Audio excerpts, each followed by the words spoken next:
आदाब, नमस्कार। मैं उस्मा और आप देखना शुरू कर चुके हैं मंथन टुडे। बिहार की राजनीति में सीमांचल के मुद्दे को लेकर सक्रिय असदुद्दीन ओवैसी की पार्टी एआईएमआईएम एक बार फिर से सुर्खियों में है। सीमांचल के इलाकों में मजबूत पकड़ के बावजूद पार्टी राज्य के अन्य हिस्सों में अपनी पैठ क्यों नहीं बना पा रही? क्या है इसकी राजनीति और इसके पीछे चुनौतियां? चलिए इसी तमाम मुद्दों पर आज हम चर्चा करेंगे। हमारे साथ चर्चा करने के लिए है हमारी सहयोगी अजरा। अजरा, सबसे पहले तो आपका बहुत बहुत स्वागत है। शुक्रिया उस्मा।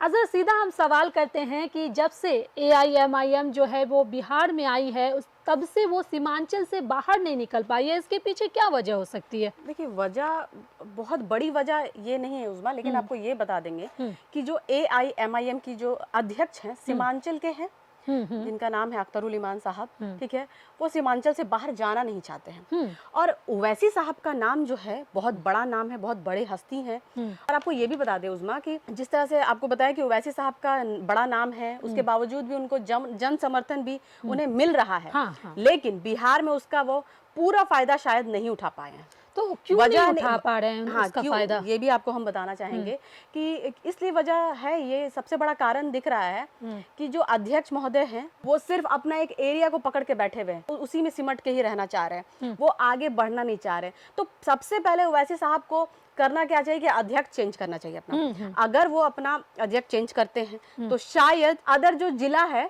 उस पे वो काम करना चाहेंगे। लेकिन अख्तरुल इमान साहब सिर्फ और सिर्फ सीमांचल में ही सिमट के रह गए हैं। देखिए, वो नेता बहुत अच्छे हैं, वो काम भी वहां पर बहुत अच्छा कर रहे हैं सीमांचल एरिया में, लेकिन वो बस सिर्फ और सिर्फ उसी एरिया को ही बाउंड्री अपना सेट कर करके उसके बाहर वो जाना नहीं चाहते हैं। ठीक है, तो प्रॉब्लम क्या हो रहा है कि वो उनको छोड़ के दूसरे पार्टी में ये मतलब विलय हो जा रहा है। तो ये बहुत बड़ा समस्या कि ऐसे ऐसे लोगों को वो चुन के अपने पार्टी में ला रहे हैं कि क्यों आखिर आपकी पार्टी को छोड़ के दूसरे में घुस जा रहे हैं। सुबह में बनते हैं और शाम को दूसरे पार्टी में शामिल हो जा रहे हैं। जी, तो ये बहुत बड़ा एक ये है समस्या दिख रहा है इस पार्टी में जो है एआईएमआईएम में। वही आपको हम बता देंगे कि आपने कहा कि उनके अध्यक्ष को चेंज करना चाहिए, उनका अध्यक्ष जो है वो सही नहीं है। तो अगर अख्तरुल इमान नहीं तो फिर कौन है? इसके अलावा कोई चेहरा है उनके पास? बहुत पार्टी में बहुत सारे लोग हैं, ऐसा नहीं कि पार्टी में लोग नहीं है। अगर वो चाहे तो पार्टी में मतलब जिस तरह से वो जो ला रहे हैं, नेताओं को ला रहे हैं, और वो अपना सीमांचल और फिर और भी स्टेट पे काम, मतलब डिस्ट्रिक्ट पे काम करे। लेकिन वो अदर जितने डिस्ट्रिक्ट पे हैं, अगर कोई अध्यक्ष, सही अध्यक्ष आ जाते हैं जिसके अंदर लीडरशिप क्वालिटी है, जो अच्छा से काम करे, तब जाके कुछ हो सकता है एआईएमआईएम की पार्टी बिहार में। सेक्युलर वोट की आप बात कर रही हैं अजरा, तो क्या सेक्युलर जो पार्टी है वो सिर्फ एआईएमआईएम, बाकी जो है फर्जी सेक्युलर है? सेक्युलर वोट क्या होता है? सेक्युलर वोट वो कहा जा रहा है जो रात में जो है जीतता है और दिन में भाजपा में चला जाता है। अब राजद कैसे भाजपा के साथ खड़ी हो गई, उपराष्ट्रपति का चुनाव हुआ तो उसमें राजद भाजपा के साथ, मतलब एनडीए के उम्मीदवार को कई सांसदों ने वोट किया। यही सेक्युलर वोट है क्या? मतलब इसी तरह का सेक्युलर वोट कहा जाएगा। अब स्थिति कैसे सुधरेगी, सीमांचल की स्थिति स्पेशली कैसे सुधरेगी? तो आपको ये बताना चाहेंगे कि प्रदेश अध्यक्ष अख्तरुल इमान अच्छे आदमी हैं, अच्छे आदमी को बनाना भी चाहिए, मतलब कि जिसकी पहचान राज्य में हो और राज्य में मतलब कि सीमांचल से बाहर निकलने की कोशिश करे और स्थिति को सुधारे। वो ये हो रहा है। और कितना भी सीट अगर वो जीत के आ जाए 20-25, तभी उनको सत्ता में हिस्सेदारी कोई नहीं देगा, क्योंकि कांग्रेस के पास कोई कैडर वोट नहीं होता है, मुसलमान ही वोट होते हैं। राजद के पास कोई कैडर वोट नहीं होता, यादव ज्यादातर भाजपा में है और उनका पद भी मिला हुआ है। वहां पर आरजेडी जो है उसको मतलब उनको सत्ता में आने नहीं देना चाहती है।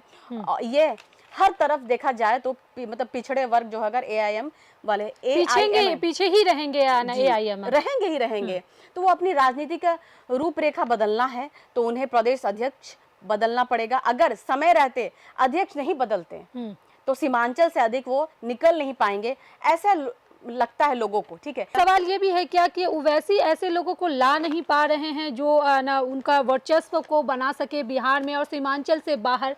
नहीं, देखिए, लोग पार्टी में उनके लोग हैं, अच्छे लोग हैं, लेकिन वो अगर चाह लें तो वो कोशिश कर सकते हैं कि अपना जैसा अभी भी देखिए वो दौरा कर रहे हैं हाँ, बिहार अभी भी का। सीमांचल का दौरा कर रहे हैं लगातार, 4 दिन का उनका लेकिन दौरा है। बस वो उस एरिया से ना उसी एरिया सीमांचल वाले एरिया में ही नहीं रहे, वो और भी जिला में अगर आप वो जाएं और अपना देखें और सब कुछ वहां के बारे में जानने की कोशिश करें, और अध्यक्ष सबसे पहले अपना चेंज करें। और दूसरा है कि AIMIM को अपनी सियासत और क़यादत की बात करनी पड़ती है। जब तक वो अपने आप को लीडरशिप क्वालिटी और अच्छे से अपने आप को पार्टी को नहीं समझेंगे कि वो क्या है, तब तक वो आगे कुछ नहीं कर पाएंगे, वो सीमित ही रह जाएंगे, एक बाउंड्रीज ऑफ एरिया में अपने रह पाएंगे। आप क्यों दूसरे के बारे में सोच रहे हैं कि आपको सेकुलर वोट बचाना है, बिखराव ना हो जाए, इसलिए हम चाहते हैं कि महागठबंधन में शामिल हो जाए, और महागठबंधन के लोग हैं उनको उनके बारे में सोच ही नहीं रहे हैं। तो फिर आप क्यों इस तरह से कर रहे हैं? आप छोड़ दीजिए ना, आप अपना देखिए और आप अपने पार्टी के बारे में और अपने लोगों के बारे में सोचिए, और सोचिए कि अच्छे लीडर बिहार में, पूरे बिहार में कैसे वर्चस्व को अपने कायम किया जाए, उस पर ना फोकस करना चाहिए अख्तरुल ईमान को। लेकिन अख्तरुल ईमान जो है वो सीमांचल में ही सीमित होकर के रह गए हैं। और अभी जो ओवैसी जो बिहार का दौरा कर रहे हैं, उनको भी देखा जा रहा है कि वो सीधा सिर्फ सीमांचल गए हैं, और सीमांचल के एरिया में ही वो जो है जनसभा कर रहे हैं, लोगों को अपनी तरफ कर रहे हैं। उनका हमेशा से है टारगेट कि हमारी लड़ाई भाजपा से है। तो अगर आपकी लड़ाई भाजपा से है तो आप सीधी लड़ाई कीजिए। आप इधर उधर पार्टी और इधर उधर आप जो महागठबंधन में शामिल होने के लिए कर रहे, इस तरह का करने से कुछ नहीं है। आप अपने पार्टी को मजबूत कीजिए और अपनी लीडरशिप क्वालिटी को आगे बढ़ाइए। चलिए, बहुत बहुत शुक्रिया आजरा इन तमाम मुद्दों पे बात करने के लिए। सीमांचल से बाहर AIMIM की राजनीतिक जमीन अब भी सीमित है। बड़े दलों के गठबंधन और जातीय समीकरण के बीच ओवैसी की पार्टी के लिए आगे की राह आसान नहीं दिखती। आने वाले चुनाव ही तय करेंगे कि AIMIM सीमांचल से निकलकर पूरे बिहार में खुद को कितनी मजबूती से स्थापित कर पाती है। चलिए, फिलहाल इस खबर में इतना ही। देश दुनिया की तमाम बड़ी खबरों के लिए बने रहे मंथन टुडे के साथ ही हमारे चैनल को लाइक करें, सब्सक्राइब करें, फॉलो करना ना भूलें। बहुत बहुत शुक्रिया।